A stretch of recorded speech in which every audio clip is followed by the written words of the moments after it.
ఒకరితో ఒకరు గొడవ పడుతుంటే ఒకరి కోసం ఒకరు గొడవ పడుతున్నాం కదా దిశ.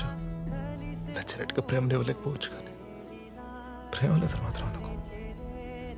ఏమైనా ప్రాబ్లమ్స్ ఉంటాయి, గొడవ పడితే తిట్టుకుందాం, ఒకరినొకరు వదులుకోకూడదు.